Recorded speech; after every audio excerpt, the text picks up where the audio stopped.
monde, ici Émilie de Fujifilm. Je vais vous parler aujourd'hui du FinePix 3D-W1. On va faire le tour de l'appareil, des fonctions et des menus et voir un peu comment le boîtier de l'appareil est construit. Donc, je vais commencer ici par le côté droit de l'appareil. En haut ici, vous avez l'endroit pour attacher la dragonne ou la courroie de poignet. Lorsqu'on ouvre la petite porte ici, nous avons le port pour mettre le port USB et le câble AV, ainsi que la prise pour l'adaptateur qui va vous permettre de recharger la batterie à même l'intérieur de l'appareil. Deuxième côté de l'appareil, il n'y a vraiment rien ici. Ensuite, je vais vous montrer le dessus. Nous avons le déclencheur, la commande du zoom et nous avons ici le port infrarouge qui va vous permettre de transférer vos photos sans fil au cadre numérique qui est fourni avec l'appareil. Au-dessous de l'appareil, ici, nous avons les deux haut-parleurs qui vont vous permettre d'écouter le son en stéréo, ainsi que la fixation du trépied et la petite porte ici où on va insérer la batterie et la carte mémoire. Donc, je vais insérer la batterie et la carte mémoire pour vous montrer un peu comment ça marche. Et voilà. Et la batterie.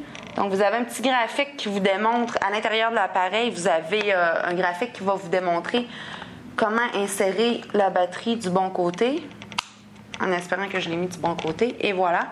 Donc, le devant de l'appareil, tout ce que vous avez à faire, c'est que le panneau avant de l'appareil sert comme interrupteur de marche et arrêt et comme bouton d'objectif. Donc, tout ce que vous avez à faire, c'est, et voilà, glisser le panneau frontal vers le bas.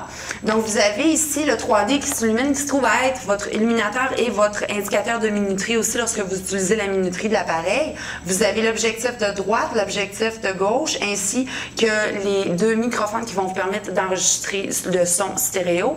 Vous avez le flash aussi. Et voilà. Et maintenant, on va regarder. En fait, je vais laisser l'appareil ouvert et on va regarder le derrière de l'appareil.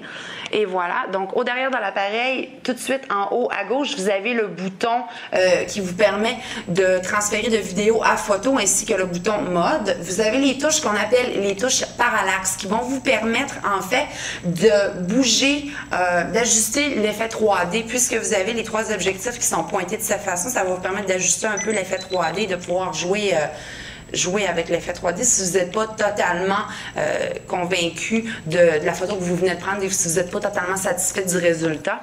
Ensuite de ça, ici, vous avez le bouton qui vous permet de transférer de la prise de photo en 2 dimensions et en 3 dimensions parce que l'appareil fait les deux.